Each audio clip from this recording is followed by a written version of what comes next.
Again, welcome and thank you for joining today's Links event, Increasing Equity in Adult Education. My name is Long Deng. I will be providing technical support.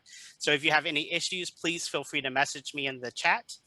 Before I turn it over to our moderator, Marcella, I just want to go over some logistical items for today's event.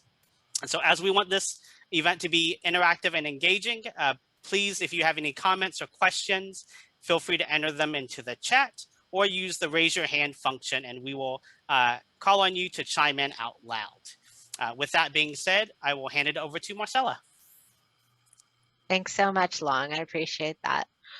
Welcome, everyone. Today's webinar, Increasing Equity in Adult Education, is the first of our Wednesday monthly series that is part of the universal technical assistance offered through Links. So we're very excited to have you joining us today.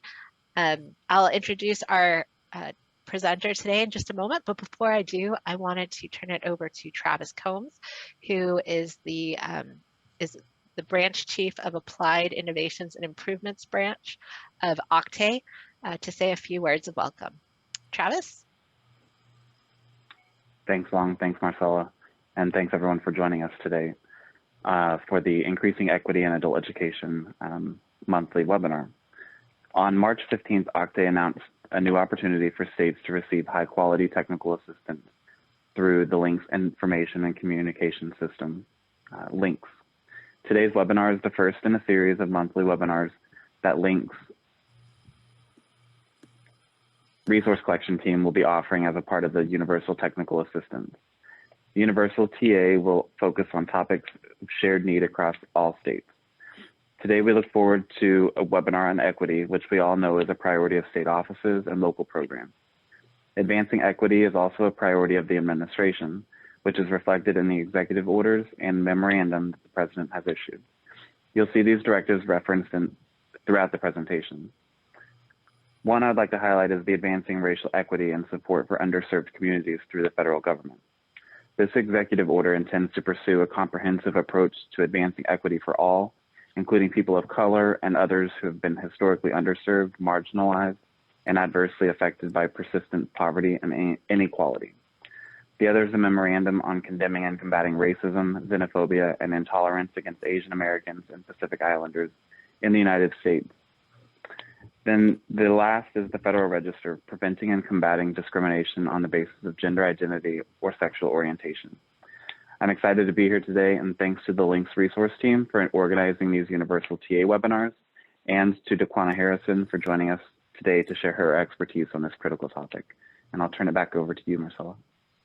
Thanks so much, Travis. Thank you. And so without further ado, I do want to take a moment to welcome Daquana Harrison, our wonderful speaker today, and tell you a little bit about her. She has 15 years in adult education, 12 years in the classroom, 10 years in administration, where she was the director of instruction. And most recently, she has spent 5 years as the owner of Elevation Educational Consulting Group, where she has, with a focus on supporting organizations and entities in adult and alternative education. I have been looking forward to this webinar since we scheduled it. So I want to turn it over to her and welcome. Thanks. All right, thank you. Thank you so much, everyone. We are going to get right into it. I thank everyone for having me. I thank everyone for having this discussion. Such an important conversation for us to have. And to be having it nationwide is such a great major step for us. And so we wanted to first start out at getting some reactions based on your regions. I love that we have people coming into the chat and recognizing where they're from. We've seen a lot of states pop up. And so if your state pops up, just to get us started and used to interacting with each other, because this is going to be an interactive conversation, I want you to go ahead and just, give some kind of reaction. If you're able to do reactions on your Zoom, you could do thumbs up, you could do hand claps, love, whatever you want to give, or you could just do it in the chat. So if your region comes up, let's just see if we can get everyone to do a reaction here. So let's begin.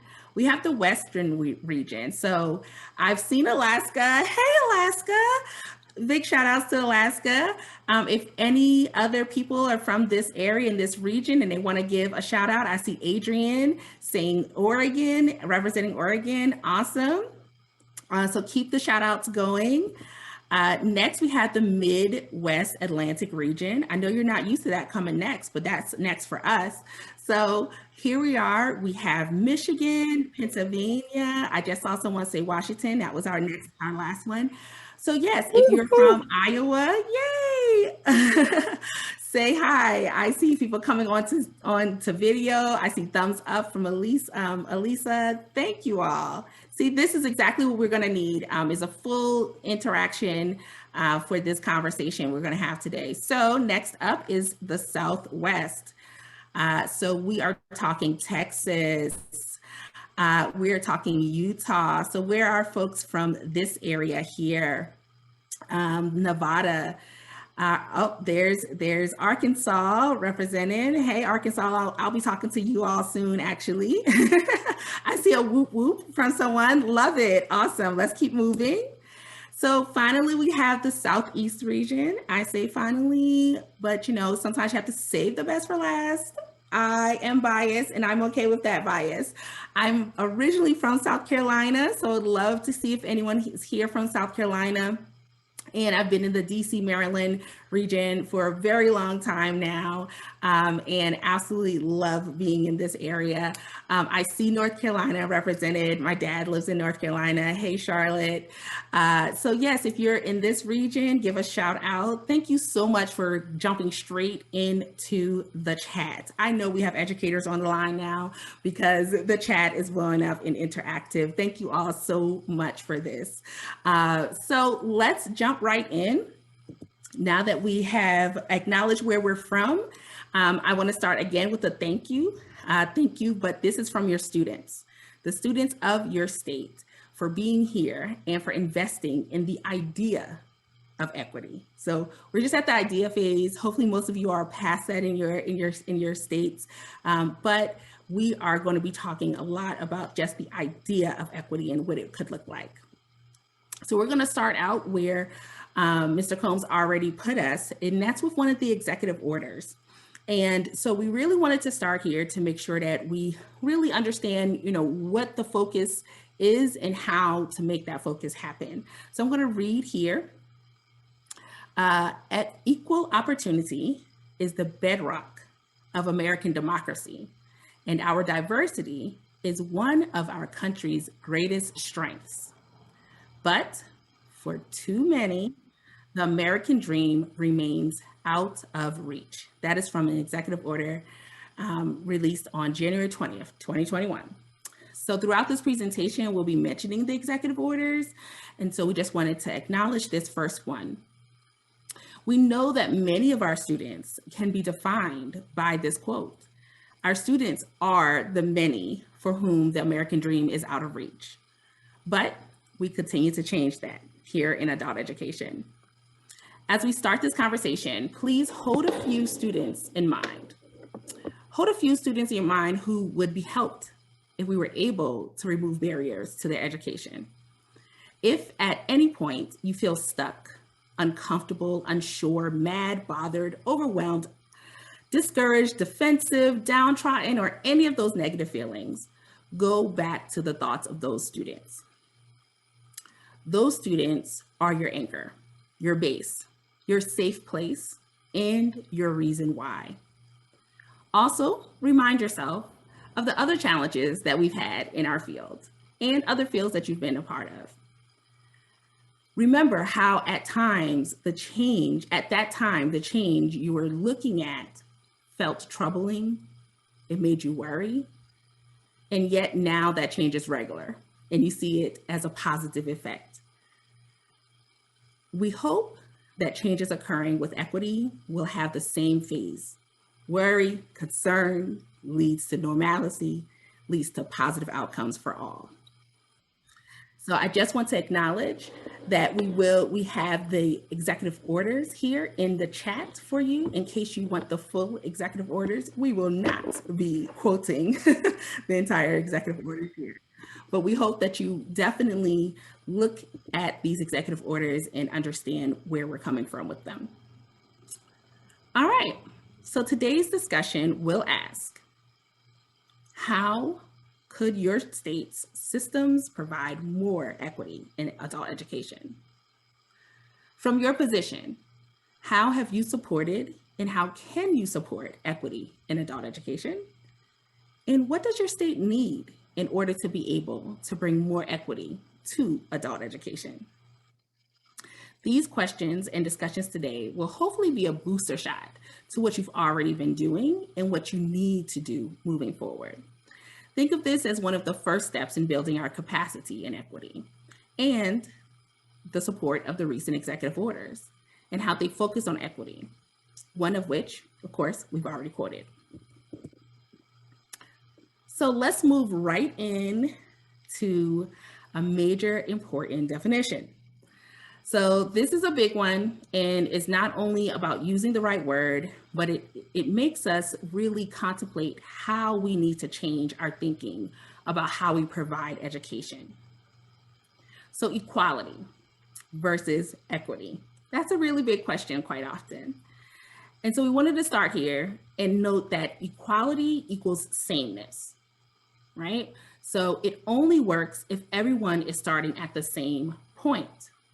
We know that many of our students are not starting at the same point as their peer groups. For whatever reasons aside, we know that we cannot start at equality for those students. So let's flip it and think about equity. So with equity, we're thinking about fairness. With equity, it is based on knowing where people are starting and then working from there. Thankfully, in adult education, we have a big leg up because our field already asks us to know our students. The first step to equity is knowing what the person needs. No matter how much we try to say we treat all our students the same, we simply do not, and we should not. I know for some, hearing that puts a little cringe in your tummy, and that's okay. This is where I need you to think about those students and ask yourself to go back to that safe place. Set yourself at ease. But also think of it like this. We cannot provide equality, which is in our Constitution, without first using equity to get us all to the same point. So equity could lead to equality. Think of it like that. So I'm pretty sure that some of you all have seen these images. And so this is your first chance to really engage in this conversation. So go ahead and get your chatting fingers ready. How do these two pictures compare for you? So equality versus equity. Do either of these pictures easily or better explain equality versus equity for you? And if so, tell us why in the chat, and then I'll read out a few, or Long could read out a few for us. So in the chat, which of these two would you say better describes equality versus equity for you? All right, so I see some things coming in. I do have a second computer here, just FYI, folks, so I'll be looking back and forth sometimes. Hopefully that is okay. So Jillian seems like she likes the fence one more, whereas Franny likes the fence as well. Jane is the riders with an exclamation point. Elizabeth is coming in with the bikes. Okay, so I'm seeing almost split here. And then some people are telling us why, which is very helpful here. So let's see if we can see some whys. So we see here the picture on the fence best describes equality versus equity for me, there's an additional frame that calls for justice where the fence is removed. Yes, so there are so many adaptations to these pictures, right? And so I've seen one that says liberty or freedom and the fence is removed, right? Why should there be an obstacle there at all? I've seen some where people have like the boxes stacked up. With the bikes, I love that it includes ability there naturally. It just, shows ability and how that's an equity piece as well. So thank you all. Long, was there any that you wanted to highlight? I wanted to see. I think you caught them all. Cool. Yep. And yeah, I see someone else saying, yes, the bikes include the disability and abilities piece, which is often overlooked. Absolutely. And we're going to continue to talk about that, about the different ways that equity really shines. And so the reason that I put these two up is because there are so many ways to help people to understand this concept. And I know quite often when you're trying to do this work, because I do this work a lot, that's one of the bigger pieces, is helping people where they're having these kinds of difficulties. And so I wanted to offer these two very distinct, very different views, but also showing you that there isn't one way to do this. And so don't get stuck, right? And so keep on unsticking yourself is one of the things that I wanted to say here. And just remember, there's multiple ways to go about it. And so figure out the one that best works for your group of folks, right? Is it your staff you have to convince? Is it your legislators? What do you need to do to show them the importance of equity and get it done? Because our students are waiting for us to get it done. I also wanted to focus in on a misconception about diversity, equity, and inclusion, which is commonly known as DEI. So as a DEI expert, I have learned that no matter how many non-Black and white examples I give during a presentation, people still think I'm only saying Black and white and only talking about Black and white. Often I discuss equity with people and I hear them say what they think I'm saying is, you need to give Black people more than you give white people. I often also step into places where it's only people of color. And I hear things like, well, we are diverse. Look around, right? We're all people of color. We're all BIPOC. We're all Black, Indigenous, and people of color. So we don't need the diversity training here, right? Or, they say things like, oh, we clearly don't discriminate since we're all BIPOCs here. Well, we all need to expand our thinking when it comes to who this work is really for.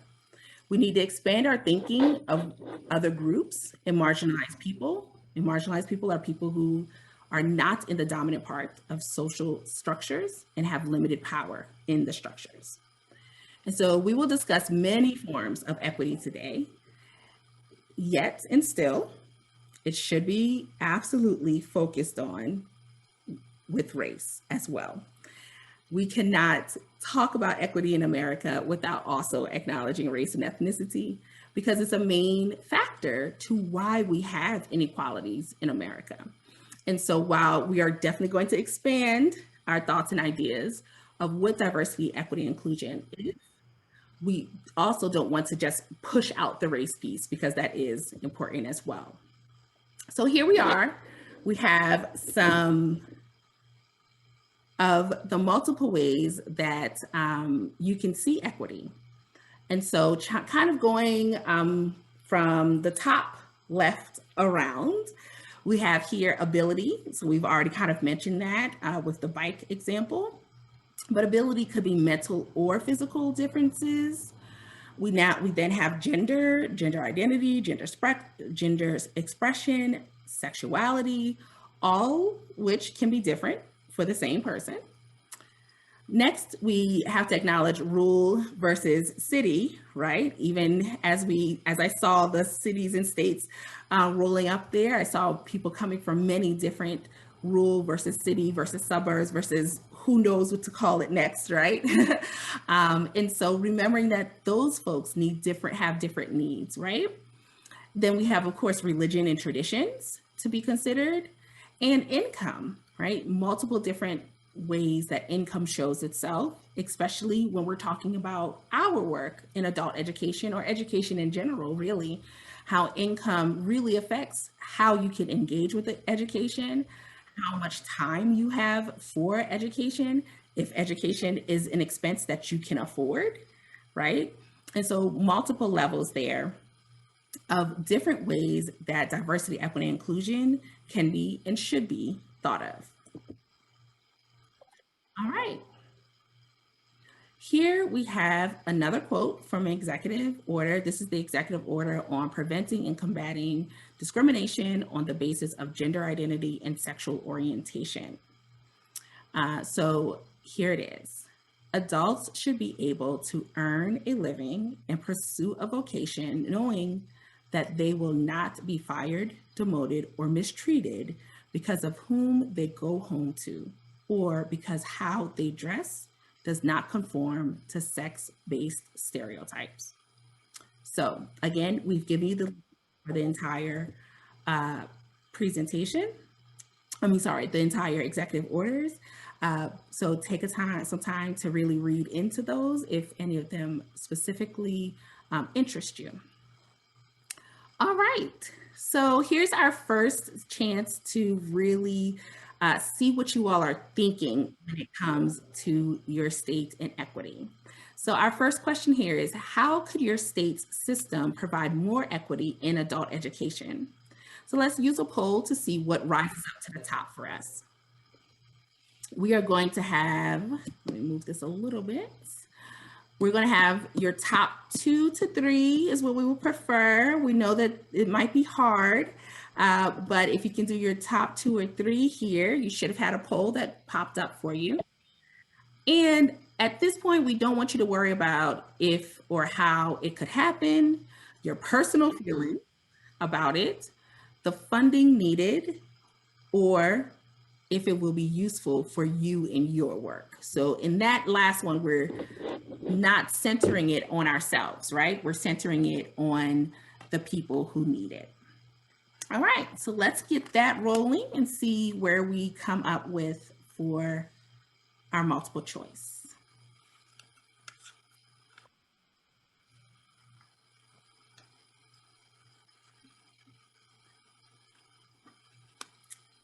For our folks on video, I see you all working diligently.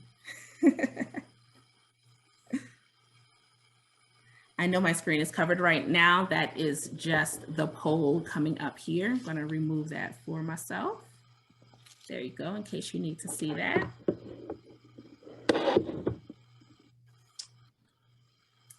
We have about half the people that have responded. We'll give them a little bit longer to finish up. Yeah, please read through it. Decide on the top 2 or 3. Long, I assume this is very hard because of course everyone wants to do everything. That's what we're hoping. Of course. All right.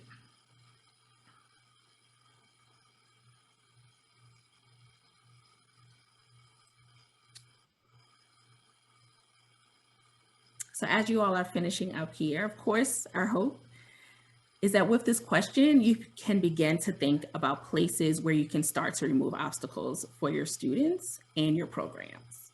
And I know that that's, a hard piece of this puzzle for you all, is that you all have to think at many different levels, right? So while if I'm doing this presentation to teachers, it's really easy to just say, students, what about your students? We may even, maybe say something about coworkers or colleagues or volunteers who are in your class. But for you all, it's at so many different levels that you need to be thinking about this. So we know that it is difficult, but that's the fun in it, right? So we're gonna go ahead and shut the poll. So go ahead and get your last ones in, and so we can see what our poll results are. Okay, so it is looking like we have our top three account for a big chunk here. So we have let me just double check that I'm looking at the highest one. Yep, so at 58%, we have folks who want to have multiple forms of intake or interest. So that includes online, in person, through statewide referral systems, etc. So that's awesome and great to know. When you do something like that, the type of equity that you're focused in on and looking at are things like accessibility and transportation, right? And so if you have rural areas, if you have areas where it is just hard to get from one place to the next, having multiple forms of ways that people can do their intake, multiple ways that people can show their interest in programs will knock down many barriers, right? We don't want people to be struggling and having to borrow money for the bus or something like that just to sign a paper to say they're interested, right? And so that is transportation equity, that is accessibility equity. All right, the next highest that I see here is provide or increase funding for ADA classroom tools such as screen readers and translators. I want to give a big yay for that one being one of the top. I do see that there's another one that's higher than this one. This is really the third, but I really want to give a shout out for that one being one of the top. Because that is something that is often forgotten until we suddenly need it. When I was the director of instruction for a program in DC, we suddenly had this influx of students who had either hearing loss or were deaf. And thankfully, we got a really great organization who did our translations for us and things of that nature, but it was hard and we had to suddenly do it. So, and we didn't have funding for it, right? It was just like, oh, now it's happening, let's get it done. So I'm really making sure that that happens. And second was have teachers and leadership staff mirror student body. Let me give y'all a heart. I can't get to my reactions right now, but if I could, I would give a heart. So great. This is going to be the second part of our conversation today. So we want to keep moving, but that is definitely based in culture and race. And so that's the equity there. And it helps everyone. And so we'll talk a little bit more about that. Just wanted to acknowledge expanding the gender options is kind of at that top. It's around the 4/5 level here. And that has been a very big deal. It's going to continue to be a big deal, especially as in adult education, we get more and more students who are expecting that from us. One thing that I always say is that if we don't change our intake form soon, one way to think about it is from the start, we're asking our students to lie to us about who they are. And so that already brings a barrier to authenticity, right? And so just think about that as you think about how you want to reframe your forms and such. All right, so let's get into the next section here. And again, thank you all for participating in that. So we are going to listen in on a recording, audio recording here. And so this recording is an acknowledgement that equity comes in many forms.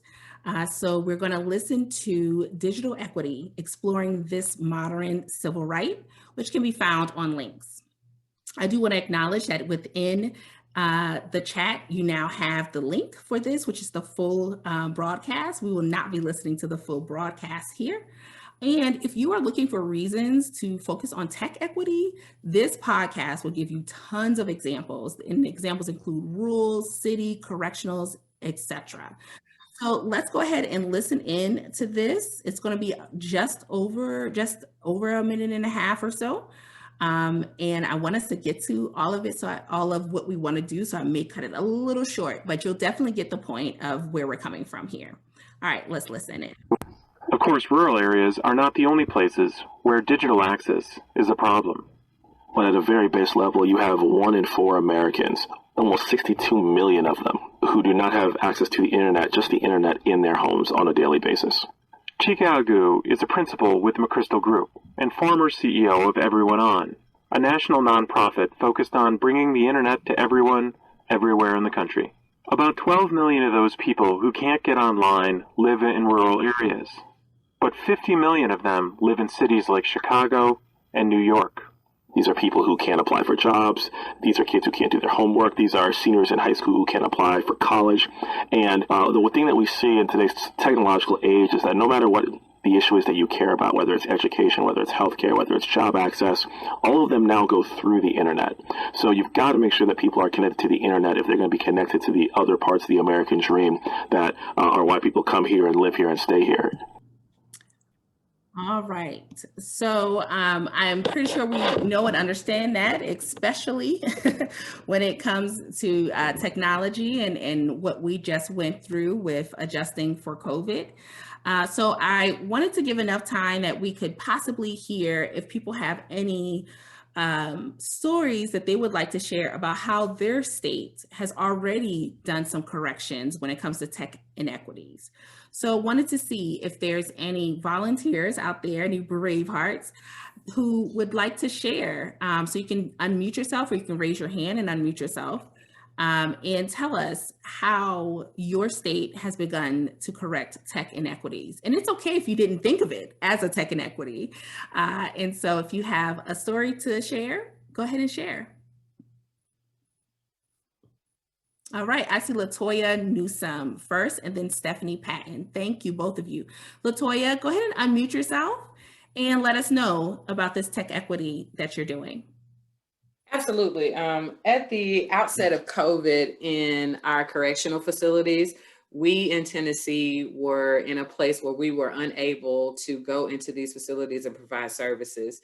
And out of our 95 counties, only about 13 of those counties had the ability to offer distance education courses within their institutions.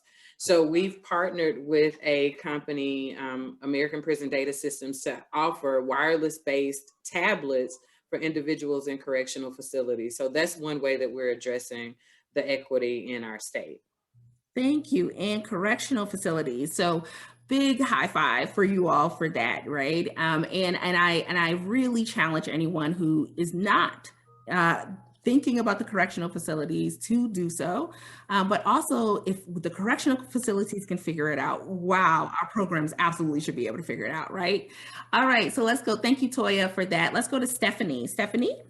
Yeah, so part of our state incorporates, I'm in Utah, so part of our state incorporates the Navajo Nation that has large areas of really rural, homes are far apart, areas that didn't have access to internet. And so actually with some of the funding from COVID, the San Juan School District that's down there serving the Navajo Reservation has actually started to put some towers up that transmits the school district's internet to homes all across the Navajo Nation so that they have access to internet now. So that's really exciting. Another thumbs up. Thank you so much. And thank you for sharing. So you both kind of helped me for my next slide here. And that's really talking about how COVID forced us to quickly begin to erase tech inequities. You know, suddenly we could figure out how to have classes online, right? Before COVID, most adult ed programs were what? In-seat hours only, right? And so we really did figure out how to make that work, right? And so with inequities, we have to look at what people need. And that's what COVID made us do. COVID literally made us say, oh, wait a minute. How do we make this happen? Because suddenly we knew what everyone needed, right? Because we all kind of needed it, right? So what did you need to work from home? What did your staff need to work from home? And now what did your students need to work from home? Suddenly we all needed things that were similar, and we could figure out how to get that, right, for our people. And one thing that I think about often is the fact that our students always needed these things, right? They always needed and could get and be supported by online and 24-hour access to learning, right? or they always needed devices and things of that nature.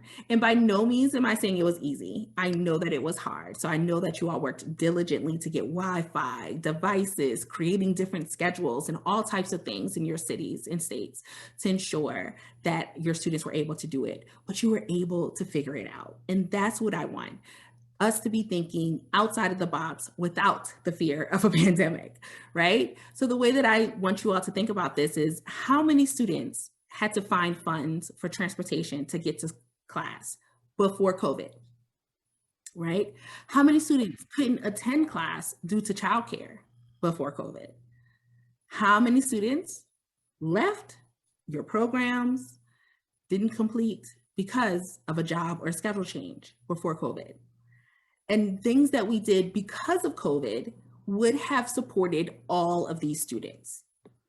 Think of the students who got 45 hours, right? And dropped out just before testing, just before finding out that they actually made that grade level gain. How great would it have been for us to have been able to give that person some online access for those last five hours or so before they needed to get tested? Right? So just thinking about how we can get past some of those things that we think are barriers, and they're really not. And so one way that I want us to think about this is to also think about it for the students. Excuse me. I often hear people say, oh, if that student would have mentioned this issue, they would have come to us, we would have figured it out. And I know these people are being genuine when they say that, but they are missing a major piece of the puzzle. And that piece of the puzzle is the fact that their students didn't feel like they could tell them, right? Their students are coming from social classes, cultural upbringings, and punitive spaces where the rules are the rules and you don't complain, you figure it out or you get out. And that is what our students are doing. So unless you're doing the work to ensure that your students know what they have, that they have a voice and that they can tell you what you're doing wrong, then you will not hear what they need. And if you do not know, there's that equity word, right? If you do not know what they need, then you cannot provide true equity for them. So hopefully we do not need another pandemic to get us to realize this, or to actually take the action, as someone said here in the chat, that it wasn't COVID that made us realize this, but it was COVID to make us take action. And so let's keep taking action then. All right, so next is a reflection piece, and we are very short on time. So we are going to do this reflection. We're going to do it a little bit shorter. But I do think that it's important to do it. I often tell teachers, your lesson plan can say whatever it needs to say on the lesson plan, but if you don't have reflection time, then most likely your students haven't learned that much. So let's have this reflection time. So of course, we're going to talk about race and culture. And so really what we're hoping to do here is start that conversation with yourself. So it is time to have that conversation about race and culture. But first, you have to have that conversation with yourself. What we're going to do is we're going to put in a link in the chat. That link is going to take you to a form where we want you to do some reflection. Okay, so we want you to reflect about race and culture when it comes to your state in adult education. And that reflection is going to be, I'm going to take it down to about 5 minutes. We were hoping for 7, but I'm going to take it down to about 5 minutes of reflection. So you will have to work a little bit quickly. What I will say is one, this reflection is going to come back to you. So you, whatever email address you put into that reflection tool, will get the email for all your answers. So this is for you. Don't get caught up in the true numbers and in any of that. Do this as a spitball type reflection, okay? And we're gonna do 5 minutes. I'm gonna let some people get into that reflection tool first before I start our lovely music by Sir Stevie Wonder. We're gonna be listening to to his classic Living for the City, which has a lot of important messages for us. So if anyone's having any difficulty getting into that reflection tool that's now in our chat, please let us know, but you should be able to get into it. And Long, if we could just, I heard a few dings that said people were coming in, if we could just put that reflection tool back up one more time in the chat, just to ensure that people who just came in get a chance to see the reflection tool. So we are going to take 5 minutes, which would bring us to 3:50, for us to reflect on mirroring our student body. So you should, Roy, you should see it in it again. Oh, there you go. Okay, great. Awesome. All right, so we're gonna play some Stevie Wonder. If the music is distracting, you can turn it down, but just listen for when the music turns off.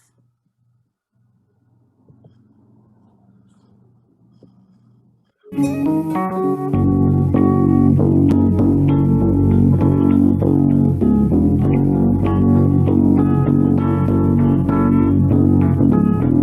boy's born in Hot Dam, Mississippi, surrounded by four walls that ain't so pretty. His parents give him love and affection to keep him strong, moving in the right direction, living just enough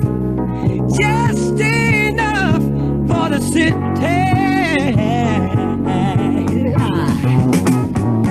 His father works some days for 14 hours, and you can bet he barely makes $1. His mother goes to scrub the floors for many, and you best believe she hardly gets a penny, living just enough for the city.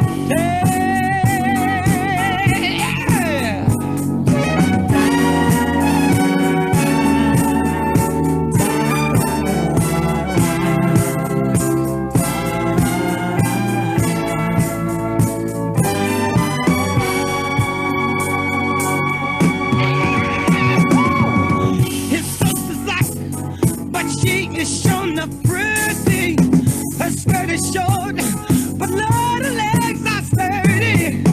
To walk to school, she's got to get up early. Her clothes are old, but never are they dirty. Living just enough for the city.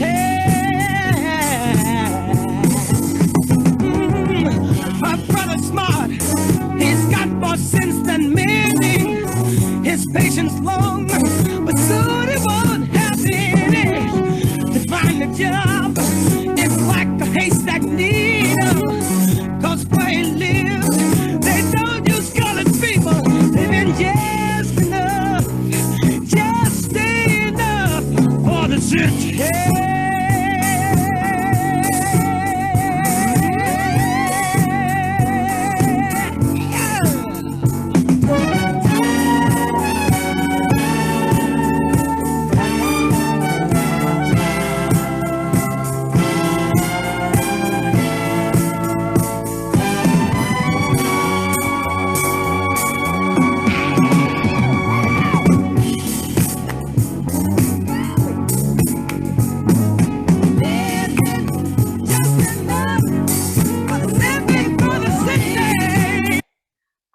We have Massachusetts, North Carolina, Wisconsin, Alaska. All right, we are getting tons of feedback. Thank you all. We're going to give you about 1 more minute or so. You can continue the reflection as I continue the workshop, okay? So don't worry too much, but we want to give you some real reflection time so you're not thinking and listening. Go ahead, 1 more minute. Ain't nothing but a city. Nothing but a city. The nothing but a city. For the city. The fucking crowded city. For the city.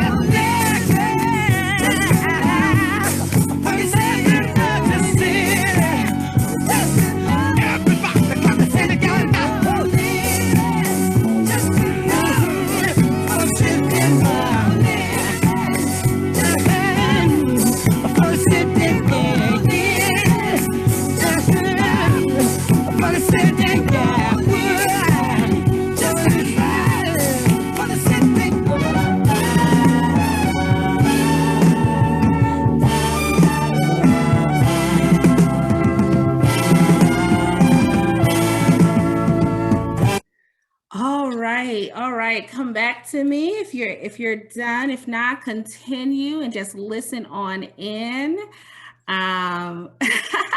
Yes, that was also a dance break for anyone who needed a dance break. So thank you all. I'm glad y'all enjoyed it. FYI, that's like exactly 7 minutes and a couple of seconds. I use it all the time when presenting because usually you need about 5 to 7 minutes for really good reflection time. And it's a jamming song, right? So let's let's continue here. So what we're going to do is we're going to go a little bit quicker on this, just because I know that we are all very busy. And so we are going, if you have any reflections you wanted to give in the comment section, please go ahead and share that. We learn from each other. So if anything came up during those reflections for you, please feel free to write it in the chat and we will have time to review some of the chats. And Long is watching that for me. So we have another quote here. This quote is important because it remembers you to seek out ways to really deeply interact with the communities that you serve. These communities can help you to effectively and efficiently provide your services. Hint, hint, which just happened, of course, in the reflection tool. So here's the quote. Consistent with our character as a nation of opportunity and of welcome, it is essential to ensure that our laws and policies encourage full participation by immigrants, including refugees, in our civic life. That immigration processes and other benefits are delivered effectively and efficiently, and that the federal government eliminates sources of fear and other barriers that prevent immigrants from accessing government services available to them. That's a bit long there, but definitely worth the read. So let's continue on, and hopefully you see the connection there with your reflection and that quote from the executive order. So we're going to move a little bit faster here. Next up is a review of Let Us Teach Us, a diversity call to action for adult education by Daquana Harrison, hint, hint, me, your host today. And that was presented in the COABE Journal on Racial Equity and Immigration Integration. As we walk through the article, one suggestion is to try to answer this question: what would your state need? So as we go through each of these pieces of the puzzle, just think, what would your state need? I want to note that in the article, I give 4 action steps, but today we're only going to go over 1. And the one that we're going to go over is this one: commit to diversifying your staff. So this first part is where we're going to really connect with the reflection form, because that, of course, is a part of what the reflection form was about. But here's a deeper question. And I'm not sure, and I'm sure you can't answer it at this exact moment, but maybe something important for you to start to account for is for your states to begin to monitor the race and the positions of your state, right? So I'm going to read our quote here from the article. Take a hard look at your program, staff, and your student body. How do they line up, and where do they diverge? Are your students of color able to see themselves in staff roles of power and leadership? Or do most of your staff of color handle conflicts, comfort, counsel, and cleaning? So what I mean by this last statement is we should be looking to see if there is a trend of placing staff of color in positions that are based on stereotypes and tropes that we are now comfortable seeing them in. So, as an example, are your Latina and Black women all in comforting in social work positions? Do you place your Black males in security or conflict or discipline positions? Do you use your high-ranking Asian staffers as interpreters, pulling them from their primary work while not paying them extra for this extra work, and then at the same time, reducing their power? So one of the first steps in committing to diversifying your staff is to know where you are. So if you are not counting where you are when it comes to diversity, you cannot be accountable for it. So if you are accounting for race data, I would love for you to let us know that in the chat, if possible. Let's see, Jillian says, it's hard when there aren't people of that needed ethnicity applying to positions being advertised. Ooh, we got something for you.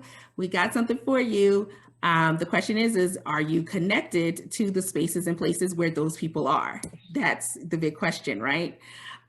So the next up, after you know where you are and where your state stands, you have to be intentional about change for it to happen. So as a part of the reflection tool, I asked you to find at least one organization that serves your students and one of their cultural groups, right? So engaging organizations that are connected to your students gives you a deeper connection and understanding of your students, but it also opens up your candidate pool, right? This especially happens if the organization is run by people from that culture. We must acknowledge that many of us live in segregated lives, and for many of our staff, our students are the only connection to that cultural group. So that means many of our staff have only interacted with people of color as people to help, not as colleagues, not as peers. So when it is time to interview a BIPOC person, so that's Black, Indigenous, and person of color, if they're not used to working with that person, then they may have biases that are stopping your diversity efforts. So I want to be very clear that these biases will not come out as someone saying, I'm not going to hire that Asian dude. No one says that. It's more like, will he be a good fit? Will he understand our office culture? Are our students going to understand his accent? That's usually how it comes out. So I want to make sure to go ahead and read here what we have up. Cultural diversity does not happen by mistake, particularly in programs that currently have predominantly white staff. If administrators do not make a plan to increase the cultural diversity of their staff, it simply will not happen. So, are you making a plan? What does your state need to make a plan? What does your state need to remove the biases and have a deeper cultural connection to the students you support? This is our last piece here around the committing to diversifying our staff. All right. When diversity does happen, we must be ready for it. Programs, policies, and staff must be invested in ways to ensure the non-white staff do not feel that they must whitewash themselves to fit in. They must be ready for students to treat staff of the same cultural background differently, both in negative and positive ways. So these are the kinds of questions you have to ask yourself. How can you ensure that your programs are ready to create an environment that allows for BIPOC educators to bring their diverse perspectives? What initiatives might you need to start to help your program understand the importance of diversity and that integration does not mean act like us?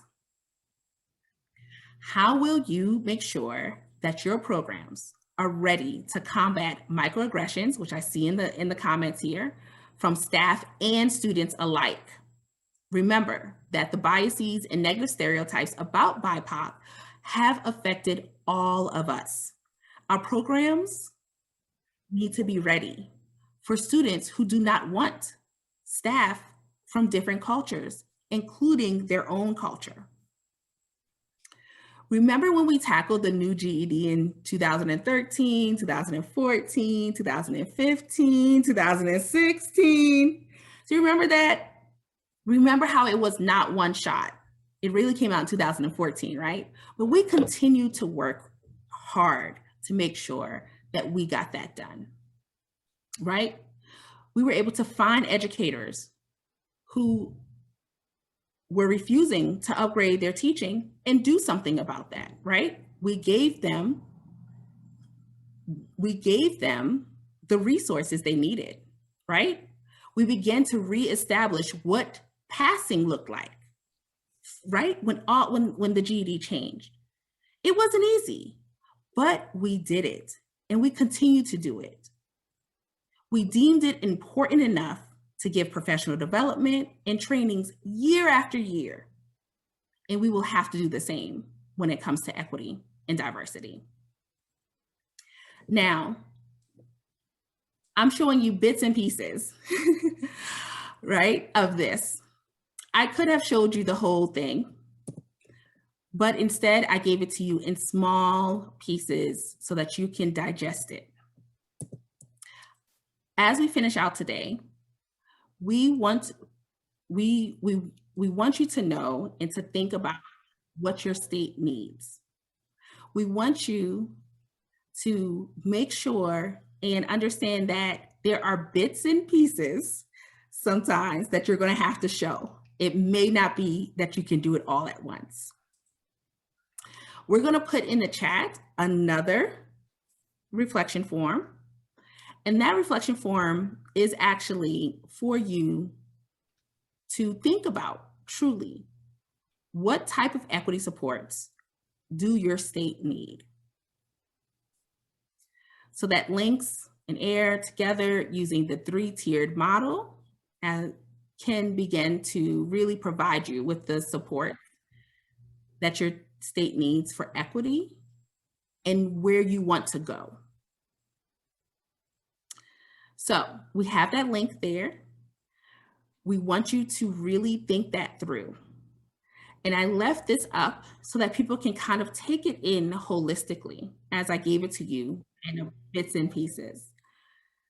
We want you to really understand that this is just one of the 4 action steps that I suggested. And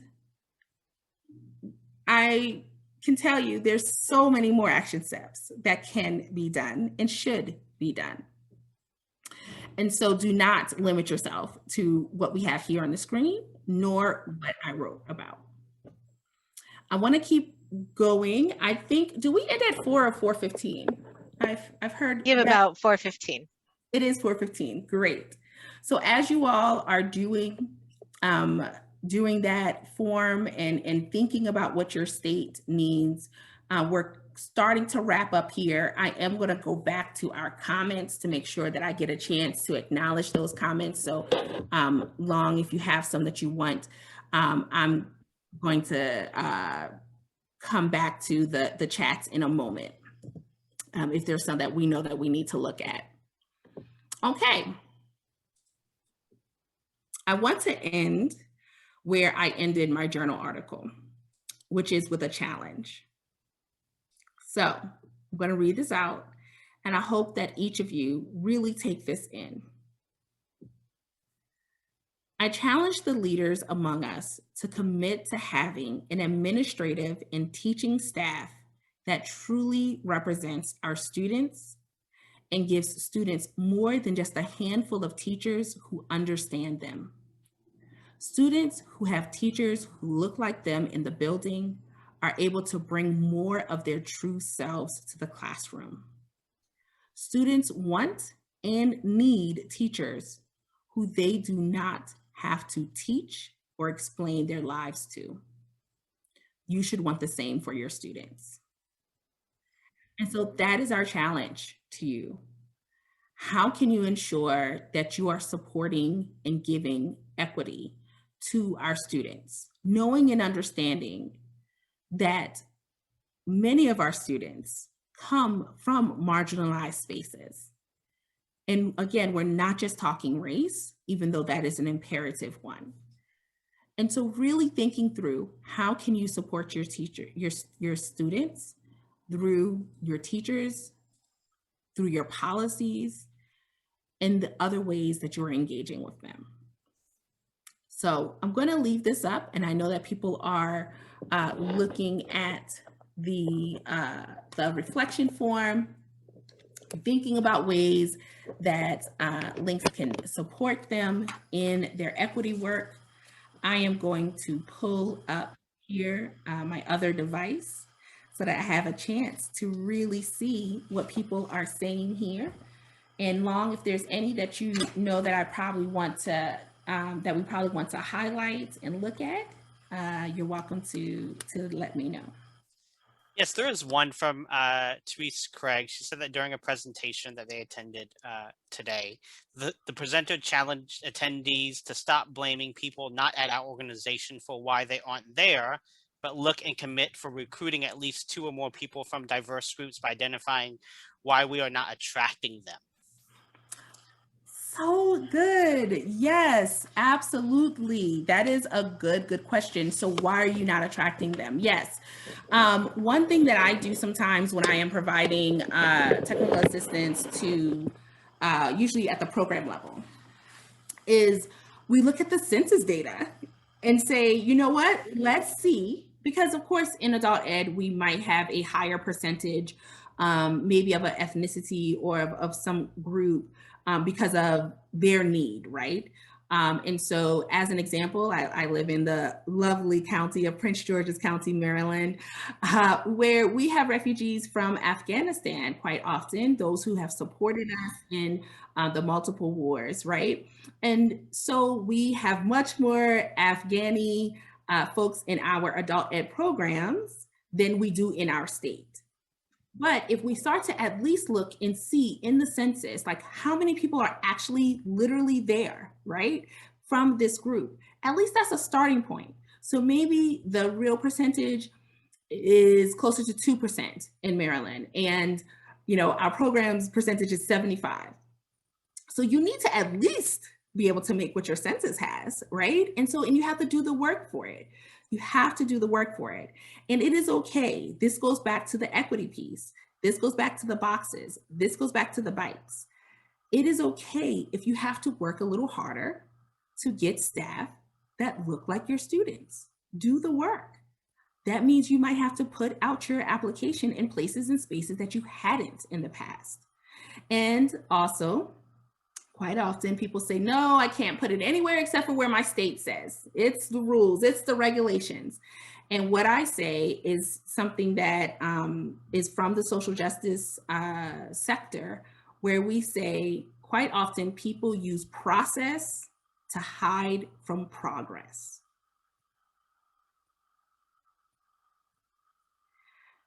Are you using a process to hide from progress? Are you using the fact that that's the only place that is allowed for you to post your application as a means to continue to have a staff that doesn't reflect your student body? Well, that's fine that that's the only place you can put it, but that's not the only place that link can go. Can't you take that link and put it somewhere else, right? The link to the state website. Are you sharing that link with your HBCUs? Are you sharing that link with your minority serving institutions in your area, right? Do you have relationships with those institutions and organizations so that you are able to know who to share the link with? In the reflection form, I gave you a Google search option, right? I said, find one entity in your state that works with this group. So let's say you said that you had Latinos as your major group. All you needed to do, and let's say it was Georgia, all you need to do is say Georgia Association for Latinos, South Dakota Association for Latinos, Maine Association for Latinos. You have a 5-word Google search. You are 5 words away from being able to support your students in an equitable manner. All right, what else do we have as we wind down with 5 minutes left? I see Jillian says, we serve Chinatown and Boston. Our teaching admin staff in adult ed is 620 Asian background with 620 speaks Chinese. In the larger organization, the majority of the agencies employees are Asian background. So yes, continue to keep working on that. Great job.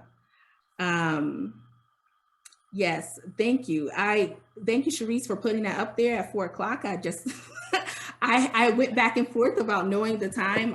I'm a great presenter, but the particulars sometimes are not my favorite. All right, so let's see what else others are saying. Do you see anything that I should be looking at? Long. Let's see. I think I just saw. Access is our challenge. Julia says access is their challenge. I'm assuming you're saying access as in, what are you saying actually? Give us your point. I don't want to say what you're saying. Someone else, dittos Julia, understanding mirroring students as doing so with racial, cultural background, gender, social class, age. Yes, and let me say something about age. I was in a presentation about millennial educators and how they are going to change the world because they have so many expectations. And so a part of also the article that I wrote says that is that as we, no offense, as those boomers start to retire, things are going to change. And number one, we are going to need younger educators, and so we need to be doing the work to get them there.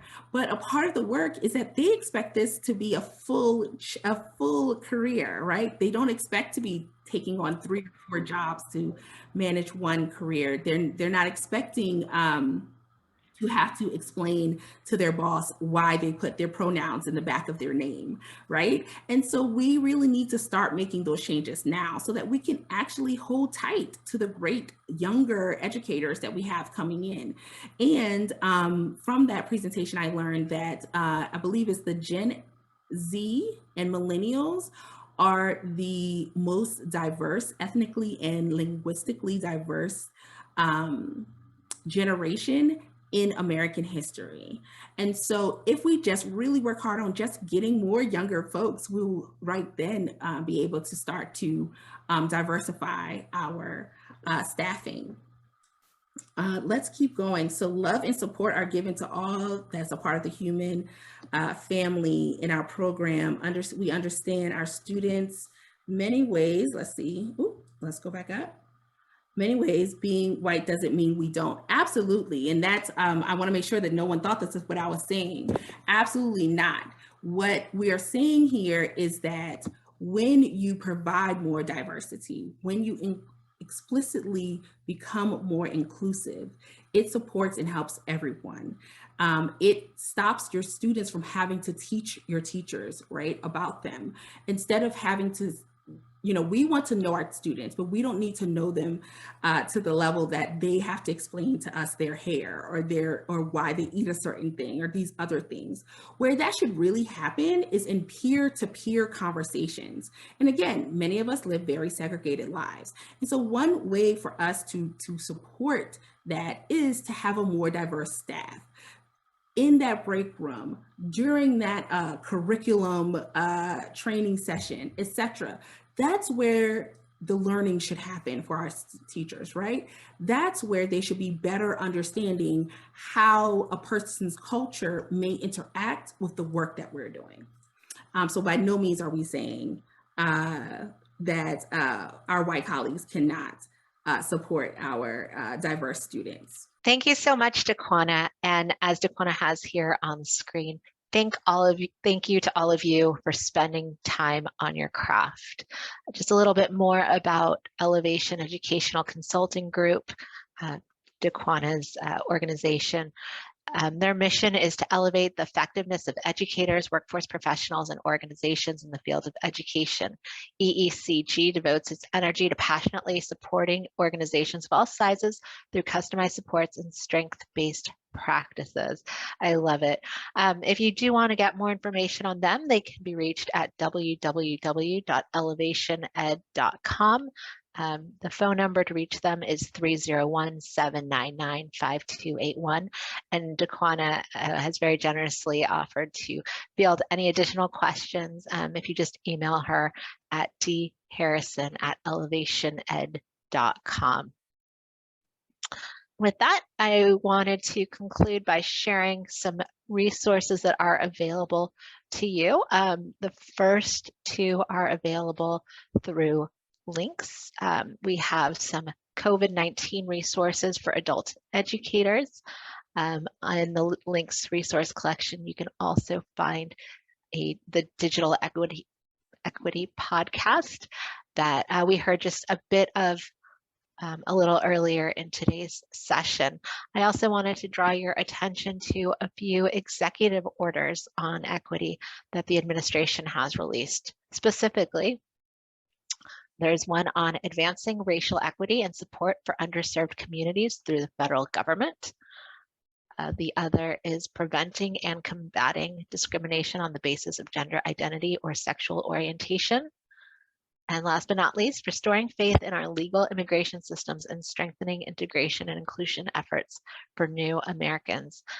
And with that, again, thank you so much for joining us. I hope you'll be with us for our next session, our next webinar. And with that, have a wonderful rest of your day, and we will see you soon. Bye.